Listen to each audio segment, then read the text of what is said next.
بسم الله الرحمن الرحيم السلام عليكم ورحمة الله وبركاته waxaa maanta oo ku aadan 15 May halkan aan ku xuseynaa sanad guuradii 77 ee ka soo wareegtay aasaaskii golihii dhalinyarada Soomaaliyeed ee Israel waxay mahad u sugan tahay allihii 13 dhalinyaro ee aasaasay ururka Israel ka dhaliyay Soomaali horseedna uga dhigay hogaaminta iyo kamira dhalinta halgankii muddada dheeraa soo socday ee keenay isku duubni dulqaad adkaysi wadajir midnimo iyo wadaniyada shacabka Soomaaliyeed sababna u noqday in lagu guuleysto taabagelinta dad dal xor ah iyo dawlad shacabkeeda ay ku faanto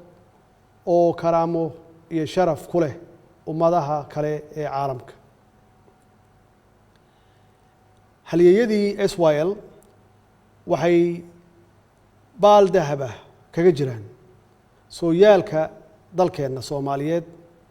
jiil walba oo inaga mid ahna waxa waajib ku ah inuu u gudbiyo jiilka ku xiga xusuustooda halgankooda taariikheed iyo diiwaanka maamuuskooda Israel kuma mutaysan maamuuska kaliya in ay dadka Soomaaliyeed ka dulqaadeen heeryada gumaysiga una horseedeen gobonnimo buuxda balse waxay u mutaysteen in caqabadaha waaweyn ee jilaafooyinka ay ka soo gudbiyaan halgankii dheeraa ee gobonnimo doonka Soomaaliyeed kuwaas oo ay ka mid ahaayeen shirqoolka shisheeye sida oo kala qaybinta ummadda Soomaaliyeed ee waalaha ah qabiil kadibna xoog lagu xukumo macnaheedu wuxuu yahay in jahli lagu hayo ummadda Soomaaliyeed ama aqoonta loo diido dhaqaalahana lagala dagaalo si gacanta gumaysiga marnaba aysan uga maarmin ama ay ugu hoos jiraan isla markaasna koox yar oo fakarka gumaysiga haysta ay u adeegsadaan ama loo isticmaalo kala qaybinta ummadda Soomaaliyeed dalka Soomaaliyeed waxaa cashar dhaxalgala ugu filan taariikhda Israel oo muujinaysa kartida iyo geesinimada qofka Soomaaliga ah ee jecel dadkiisa iyo dalkiisa inuu badbaadiyo kuna shaqeeyo mabaadi ku dhisan Soomaalinimo wadaniyad ama patriotism iyo midnimo kana fogaada wax kasta oo ummadda kala qaybin kara oo ay ugu horeyso qabyaaladda sidoo kale waxaa mudan in aan tusaaleyno midnimada iyo wadajirka ay lahaayeen xisbiyada ama ururada dhalinyaro ee ka kala dhisnaa gobolada koonfurta iyo gobolada waqooyi ee dalka iyo muhiimadda ay siiyeen jaceylka dalka iyo dadka iyo diinta garowsadeenna dhibaatada qabyaaladdu ay ku leedahay mustaqbalkooda ay sababna u noqotay inay helaan gobonnimadooda dhidibadana u taagaan qaran ka tilmaaman caalamka maanta 77 sano kadib dhalinyaradu maxay ka baran karaan tusaalooyinka Israel maxay dhalinyaradu maanta ku mutaysteen xaaladda cakiran ama dhibka ay ku jiraan maxay dadka ku hadaaqaya ama ku dhawaaqaya qabyaaladda u hayaan mustaqbalka dhalinyarada Soomaaliyeed ee maanta jooga annagoo aragnay cashar fiicanna ka helnay 30 sano ee ugu dambeeyay khasaaraha ay lahaan karto in qabyaalad iyo wadajir la'aan ay jirto dhalinyarada waa rajada kaliya ee dalku leeyahay dalkuna waa hodan dadkiisuna waa sabool waxaa looga bixi karaa saboolnimada dhalinyarada oo israacda oo ka shaqeysa dawladnimo wadaniyad wadajir iyo horumarka dalka dadka waxa looga baahan yahay dulqaad dawladduna waxa ay ku hogaaminaysaa rabitaanka shacabka oo ku dhisan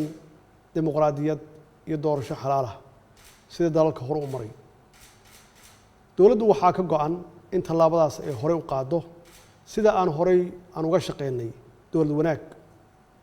waxqabad, wada shaqayn iyo ammaanada ummadda in aan loo isticmaalin dana gaar ah. maanta waxay ahayd inaan dabaaldegyo waaweyn ku maamusno taariikhdeenna dahabiga ah, balse duruufaha uu sababay cudurka safmarka ah ee COVID-19 ayaa naga hakiyey. dhalinyarada Soomaaliyeed maanta iyagaa hormood u ah dadaalka xooggan ee dalka looga samata bixinayo cudurkan COVID-19 oo saameyn xoog leh ku yeeshay caalamka. waxaan rabaa inaan munaasabaddan aan uga mahadceliyo halyeeyada bahda caafimaadka ee dhalinyaro u badan, kuwaasoo naftooda iyo wakhtigooda u hibeeyey sidii ay ula tacaali lahaayeen bukaanada uu soo ritay cudurkan. sidoo kale dhalinyarada Soomaaliyeed waxa ay maanta hogaaminayaan dagaalka aynu kula jirno argagixisada Al-Shabaab oo caqabad ku ah rajada iyo mustaqbalka dalkeena. hoggaanka shaqaalaha rayidka iyo ciidamada qalabka sida maanta waxay u badan yihiin dhalinyaro aqoon-yahano ah oo firfircoon,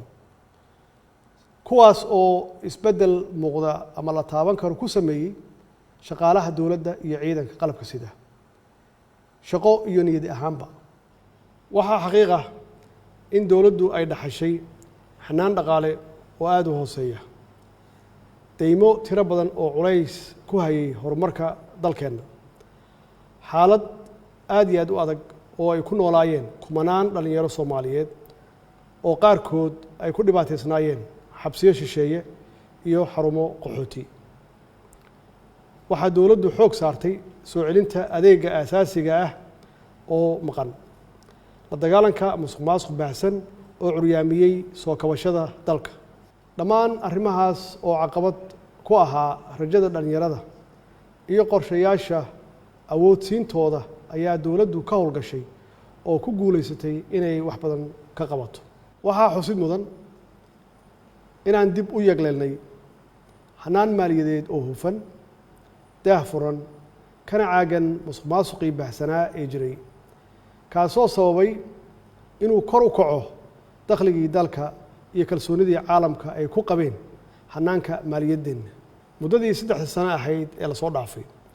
waxaan ku guulaysanay inaan ka soo baxno dhammaan shuruudihii hortaagnaa dalkeenna oo aanu jabinay darbigii cunaqabateynka dhaqaale eena saarnaa muddo 30 sano ah. si dalkeenna looga dulqaado deemankii faraha badnaa, taasoo ififaalo wanaagsan u ah mustaqbalka dhalinyarada dalkeenna, maadaama ay horseedayso kobaca maalgashiga iyo fursadaha shaqo. sidoo kale dowladdu waxay ku guulaysatay inay dalka ku soo celiso boqolaalo dhalinyaro ah oo ku dhibaataysnaa xabsiyada shisheeye,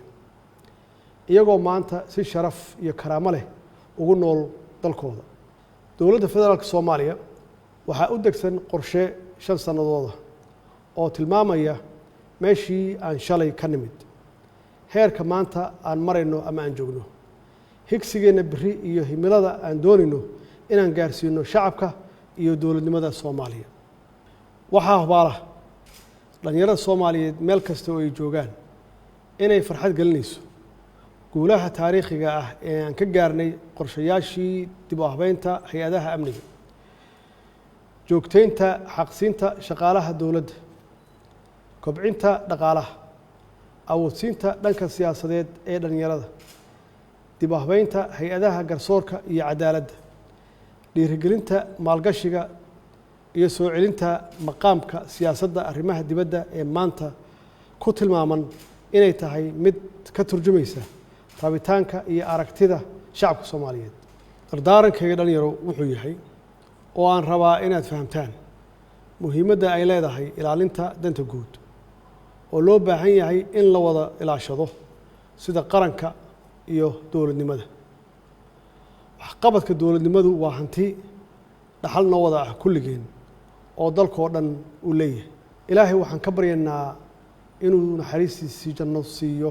dhammaan haliyadii u soo halgamay xorriyadda aan maanta haysanno. dalkeenna ilaahay waxaan ka baryaynaa barwaaqo iyo nabad waarta uu ka yeelo, innagana uu naga dhigo kuwii ilaashada dhaxalka ay inooga tageen haliyadii SYL. wasalaamu calaykum waraxmat ullaahi wabarakaatuh.